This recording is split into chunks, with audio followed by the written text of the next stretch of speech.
안녕하세요. 저는 알마출판사 대표 안지미입니다. 오늘은 2월에 알마출판사에서 첫 에세이를 내실 윤명숙 선생님을 모시고 말씀을 나눠보도록 하겠습니다. 선생님께서는 이번 책을 위해서 글뿐 아니라 오랫동안 손 놓으셨던 그림을 다시 그렸다고 해요. 그래서 이번 책에 선생님의 아름다운 그림 10여 점이 함께 수록될 예정입니다. 평생 누군가의 아내, 어머니로만 살아오셨던 선생님께서 몇 년 전부터 따뜻하고 삶의 해악이 가득 담긴 글을 써오기 시작하셨는데요. 드디어 그 글들을 모아서 책을 내놓게 되었습니다. 처음 글을 쓰기로 결심하셨을 때부터 지금까지 어떤 과정을 겪으셨는지 선생님을 모시고 이야기를 나눠보도록 하겠습니다. 선생님을 모시겠습니다. 안녕하세요.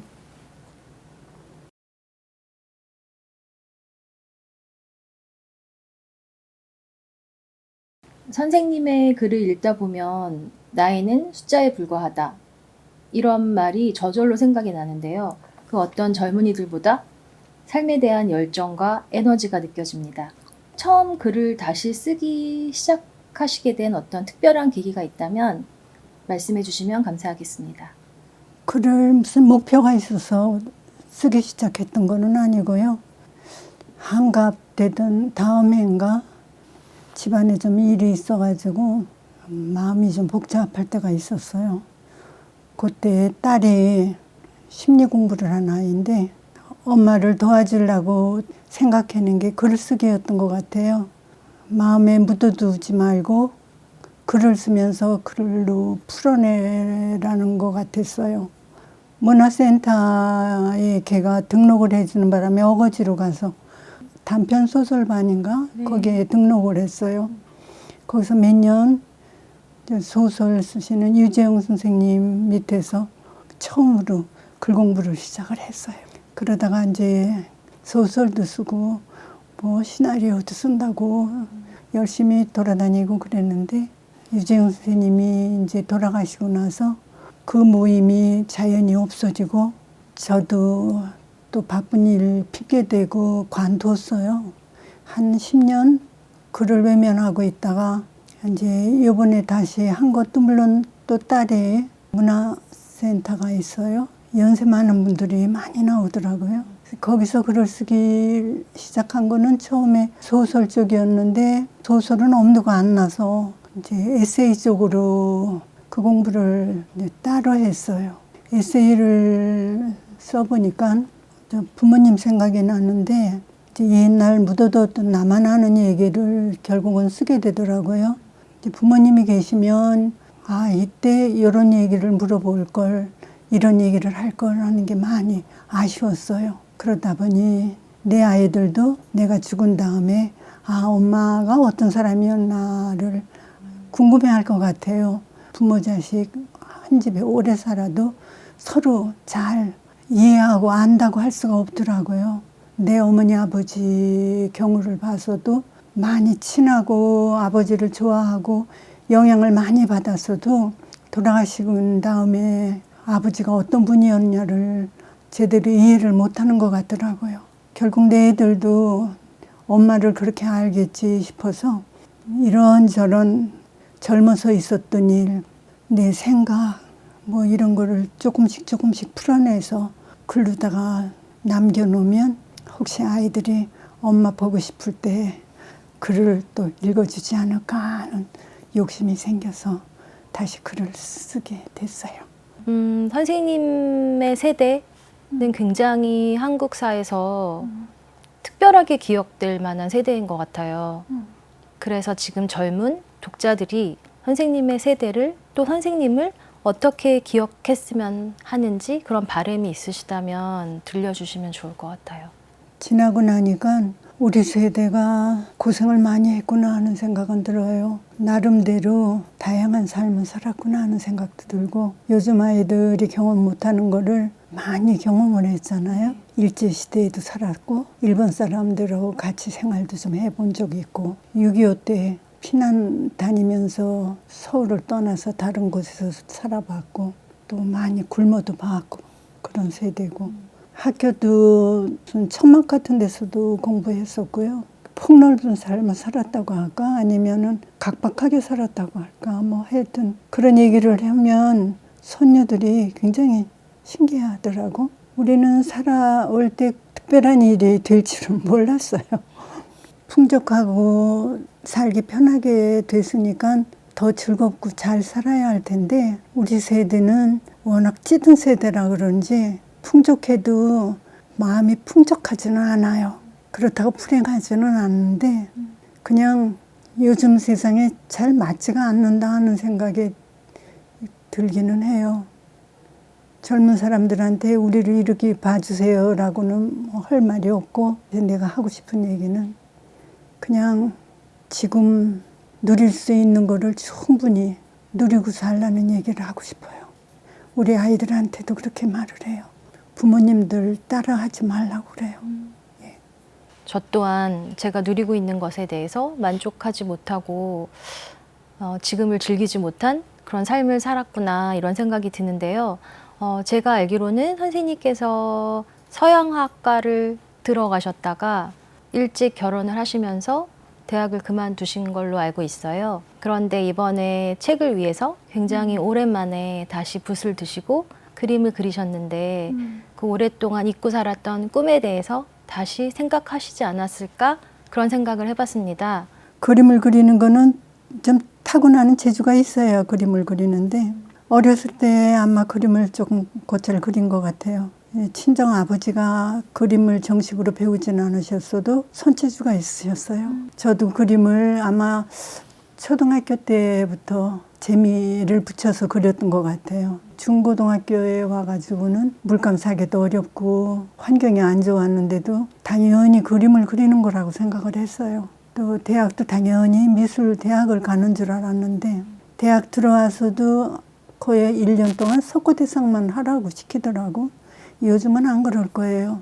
그 얘기는 하고 싶은데 일단 석고대상을 오래 해놓으면 생각이 굳는 게 아니라 시각이 굳는다 그러나 감각이 굳는다 그러나 뭔지 틀에 갇혀요. 그래서 이제 요즘 자연스럽게 추상도 하고 이러는 거에 걸림돌이 돼요. 이상하게 모든 거를 다 대상에 맞춰요. 아마 그림뿐만이 아니고 사는 패턴도 아마 대상하는 식으로 할 거 아닌가 싶은 생각이 들어요. 삼각형이 안전하잖아요. 뭐든지 그런 쪽으로 일단 생각을 하는 거예요. 사람과의 관계도. 거기에서 벗어나지 않으면 화가가 되게 힘들 거예요, 아마. 저도 그 케이스예요. 내가 스스로 포기를 했어요. 근데 이제 한 30대 후반, 40대 초쯤 생활이 나아지면서 다시 한번 그림을 그려볼까 하고 그때는 남편도 그려라 그러고 물감도 잘 형편이 되고 그래서 그림을 좀 한 몇 년 그리고 전시회도 내보내고 홍익 여류 뭐 화가회인가 뭐 그런 것도 있어서 거기도 열심히 내고 그때는 좀 재미있게 그렸는데 물론 대상에 갇혀 있어요. 그때 그림도 결국은 초극사실이라고 그러나 머리털까지 그리는 예, 그런 그림을 그렸어요. 그 이상은 어떻게 할 수가 없어요. 그러다가 이제 한계가 왔을 것 같아요. 발전도 안 하고 자기 능력을 아마 알았을 거예요. 이제 가까 아프고 스스로 관뒀어요. 그래서 지금 이제 이번에 그린 걸 이걸 그림이라고 할 수가 없고 출판을 한다 하니까 처음에는 연필을 가지고 직선, 곡선도 그릴 수가 없었어요. 오랫동안 손을 놓으니까 물감도 어떻게 쓰는지도 잊어버렸더라고. 시도를 여러 가지 하다가 결국은 또 소묘로 갔어요. 그것도 바탕은 대상이에요. 별거 아닌 거를 의미를 안 두는 걸로 그려요. 내가 설득을 잘 못하는데 어떤 의미를 두기 시작하면 즐겁지가 않아요. 내가 감동한 거를 남한테도 권하고 싶어서 한다든가 뭐 이런 식으로 나가면 조바심이 나고 잘하려고 애를 막 쓰고 뭐 열이 나잖아요. 그거는 내 체질에 맞지도 않고 또 그런 거에 또 붙잡히고 싶지도 않고 그래서 그냥 아무거나 눈에 띄면 그냥 아무 생각 없이 내 손이 기억하고 있는 거를 그냥 맡기면 그림이 그려져요. 그래서 지금은 다시 잔털까지도 그릴 수가 있어요. 그거 이제 거의 한 달쯤 됐나? 근데 이제 다시 살아났어요. 감각이. 내 손만. 머리는 아직도 텅 비어 있고요. 그래서 이제 다시 재미를 붙이고 이제 모래도 하나 그려놓으면 성취감이라는 게 있어서 좋더라고요. 글 쓰는 거나 그림이나 똑같아요. 이것도 쓸 때 빈 모니터에 하나씩 써나가잖아요. 그림도 마찬가지로 빈 거에 조금씩 입혀나가는 게 글이나 마찬가지로 비슷해요. 큰 거는 바라지 않고 전에 하던 이화를 조금 해볼 생각이에요. 글 쓰면서 낱말이 자꾸 잊어버려지니까 그림도 마찬가지일 거예요. 뭔가는 기술적인 거는 다 잊어버릴 거예요. 그러면 결국 내가 뭘 할 수 있는지는 나도 궁금해요. 글도 어떤 글이 나중에 나올지도 궁금하고 나 스스로 호기심이 나요. 선생님 말씀 듣다 보니까 선생님의 글과 그림이 너무나 닮아 있는 것 같아요. 오랜 세월 손을 놓으셨는데 다시 손의 감각을 찾아가시는 그 과정이 뭉클하게 다가왔거든요. 평생 선생님 옆에서 선생님을 지켜주시고 또 선생님이 지켜주신 그 동반자 박서보 선생님께서 굉장히 감동적인 육필 원고를 주셨거든요. 선생님 읽으셨죠? 그 글을 보고 어떤 감정이 드셨는지 너무 궁금하고요. 박서보 선생님께 이 자리를 빌어서 감사의 말씀 하시면 좋을 것 같아요. 남편 보고 추천서를 써야 된다고 그랬더니 자기 글 못 쓰겠다고 엄살을 부리고 나보고 써달라, 아들 보고 써달라 때를 쓰다가 그날 밤에 몰래 혼자 썼나 봐요. 원래 글은 좀 써요. 근데 글 내용은 벽이 아니더라고. 근데 요새 손글씨 쓰는 사람 별로 없잖아요. 화가의 손인데 손글씨도 그 소중한 거 아니에요. 그러니까 값진 거더라고. 그래서 아들 보고 이거 잘 보관하라고. 손글씨가 귀할 때가 분명히 있을 텐데 이거 값진 거라고 그랬더니 들고 갔어요. 거기 혹시 여보라고 있던가요? 여보 소리를 썼는데 그게 아마 처음이자 마지막일 거예요. 왜냐하면 서로 여보 소리는 한 번도 못 들어봤어요. 벌써 60 몇 년? 우리는 호칭이 나이 차이도 있고 처음 만날 때 사제지간으로 만났기 때문에 나는 여보세요, 뭐 여기요, 뭐 그러다가 금방 여보로 넘어갔는데 우리 선생님은 자기가 생각하기에 엄청 꼬만데 여보라고 하기가 좀 민망했는지 평생 여보 소리 안 했어요. 처음 거기다 여보라고 써서 여러 가지로 역사적인 일이구나 생각을 했거든. 늘 그림을 다시 그리라고도 그러고 뭐 글 쓰는 것도 눈치 보면 좋아하는 것 같기는 해요. 근데 내가 쓴 글을 읽어보지는 않아요.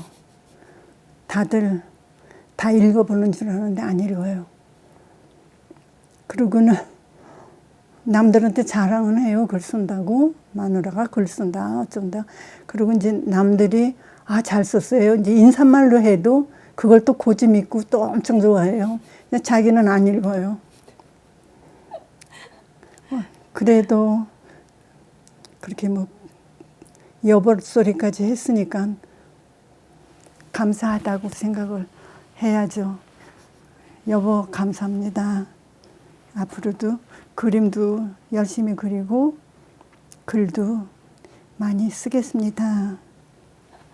평생 당신의 제자가 되겠습니다. 선생님 그럼 뭐라고 부르세요? 박서보 선생님이? 엄마야 그래요. 맨 처음에는 아이들의 엄마니까 네. 큰아이면 뭐 승조 엄마야 그렇게 부르기도 하고 승아 엄마야 뭐 그러기도 했는데 이제 귀찮으니까 앞자리는 떼어버리고 그냥 엄마야만 그러는데 지금도 엄마야 엄마야 그러면 내가 엄마가 된 것 같은 느낌도 들기는 해요. 나이가 드니까 점점 어려져요. 나보다 빨리빨리 어려지더라고요. 그래서 내가 처음에는 누님 같더니 요즘은 엄마라고 착각을 하는 거예요. 거기다가 엄마 그러니까 진짜 아들 같아요. 근데 그 아들이 진상 아들이에요.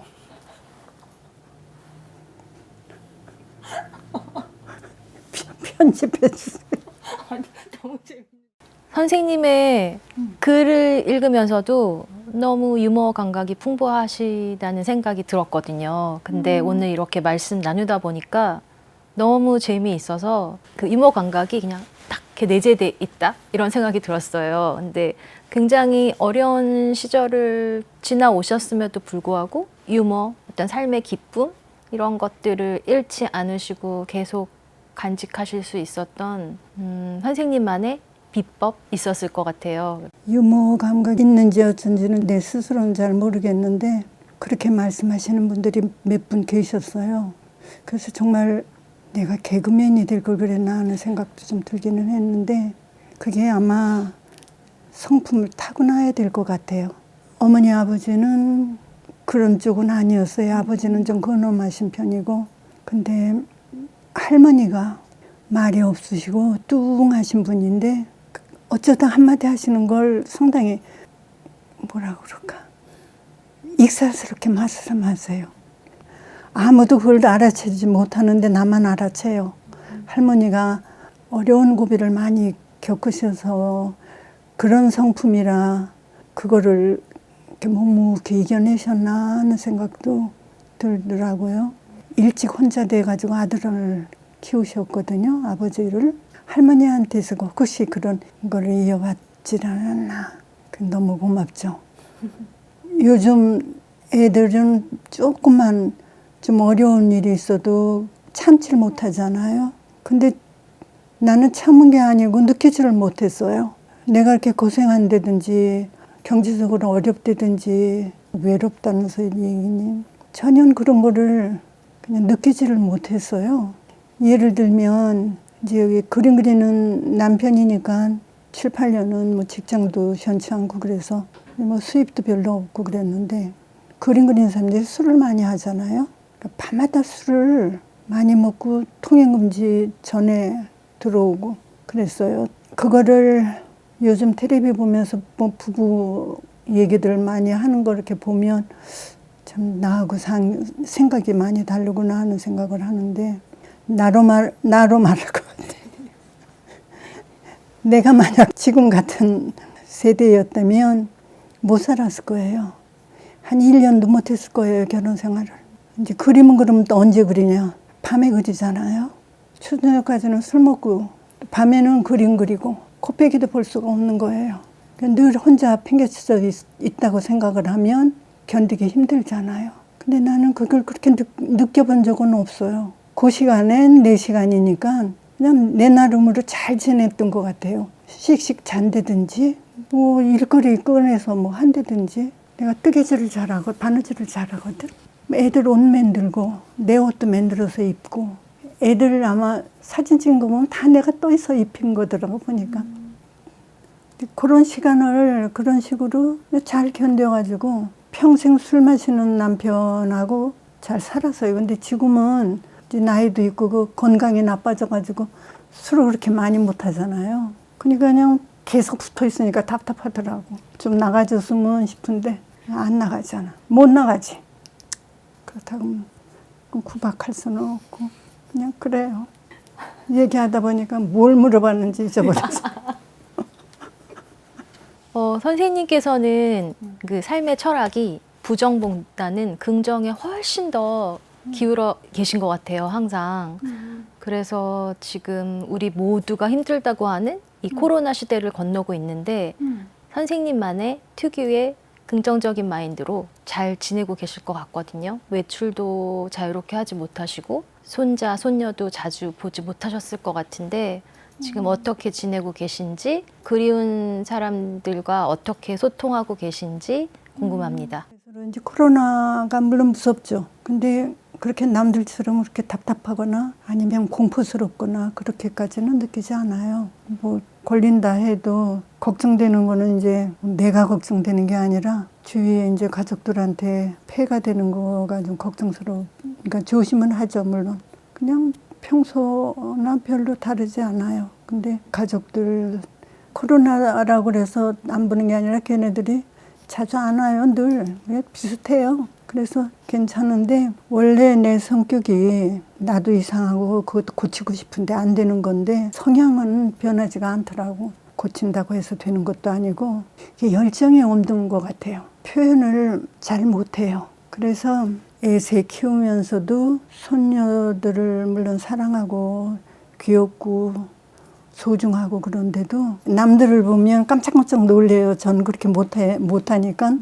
그렇다고 그래서 내가 애들을 다른 사람들보다 덜 사랑하냐면 그런 건 아닌데도 이 얘기는 딸하고 한 번 한 적이 있었나 그랬는데 딸이 늘 엄마는 저희들 형제들이 싸울 때 셋을 앉혀놓고 물어봐가지고 잘잘못을 가려서 해주지 않고 3명을 다 내쫓았대요. 너희들끼리 나가서 다시 싸워라 그러면서 현관문 바깥으로 내쫓았다는 거예요. 그걸 너무 원통해 하더라고. 엄마가 그럴 수가 있느냐고. 오래비한테 맨날 맞았대나? 그러면서 이제 엄마에 대한 애정 표현이 늘 부족하게 생각을 하는 것 같아요. 근데 내가 알았어요. 내가 그런 게 있는 거를 어떻게 알았냐면 고추를 빨아 방앗간에 갔는데 겨울이었어요. 내가 그때 한 50대 됐는데 주인 여잔데 근데 딸이 중학생 여자아이가 학교에서 돌아오나 봐요. 걔가 막 쫓아 들어오면서 엄마 그러고 들어오더라고. 그랬더니 그 엄마가 우리 딸이라고 그냥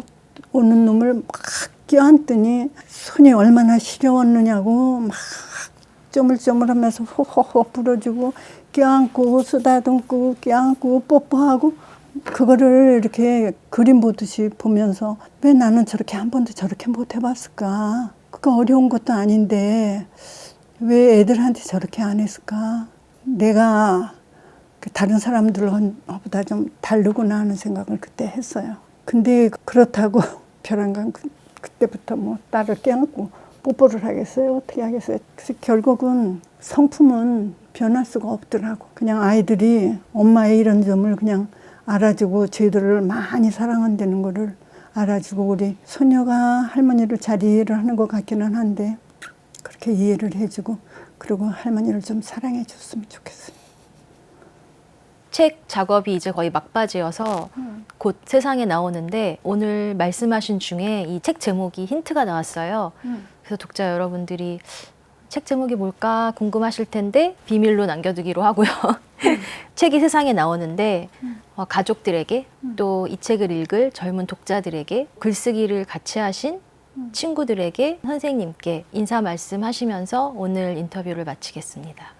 우선 딸한테 고맙다는 얘기를 해야 할 것 같아요. 엄마가 글쓰기를 하게 도와줬고 또 이번에 글 쓰는데도 사감 선생님보다 더 무섭게 그냥 닥달을 해가지고 꾀를 부릴 수가 없더라고요. 계속 쓰게 해서. 승수가 고맙다. 큰아들, 작은아들, 엄마 글 쓰는지 몰랐지롱. 고맙고 글 같이 쓰던 친구도 지난 봄에 세상을 떠났어요. 그래서 이제 만약 책이 나오면 그 친구한테 주면 상당히 좋아했었을 텐데 많이 아쉽네요. 우리 선생님 이름은 조민희 선생님인데 조선일보 신춘문예에 아마 당선되신 분일 거예요. 나이 많은 제자들을 거느리시느라고 애 많이 쓰시고 감사하다고 인사드립니다. 그리고 우리 모노 친구들 모여서 수다도 못 떨고 지난번에 밥을 한번 사기로 했는데 코로나 때문에 입대 못 사고 있는데 괜찮은 데 가서 제가 맛있는 거 사드릴게요. 제 글 읽어줄 때마다 칭찬해 주시고 용기를 주고 다음날 숙제를 꼭 해오라고 당부를 해주고 그래서 이렇게 글이 나왔어요. 고마워요. 여러분들도 나를 본받아서 글을 많이 써가지고 책을 내시도록 그리고 출판사에 고마운 마음 전하고요. 글 다듬으시느라고 애 많이 쓰셨을 것 같아요. 제일 어려운 사람이 독자인데 제 글이 좀 어설프더라도 80 넘은 할머니가 컴퓨터를 앞에 앉아가지고 뚝딱뚝딱 아직도 독수리 타법으로 글을 쓴다는 거를 대견하게 생각해 주시고 재미있게 읽어주세요. 감사합니다. 세상은 풍족하고 편리해졌다. 그러나 황혼으로 접어든 우리에겐 멀기만 하다. 빠르게 변하는 디지털 시대에 잘 적응 못하는 것이 그저 명구스럽다. 딸이 온라인 쇼핑을 권하지만 난 그래도 시장 바구니 들고 식료품 사이를 기웃거린다. 내 안 깊은 곳에는 여전히 헐벗은 아이가 숨어 있다. 풍족하면 할수록 감사하는 마음과 동시에 죄책감을 일깨워주는 내 안에 또 다른 나. 그 아이에게 그리움을 담아 사랑한다고 말하고 싶다.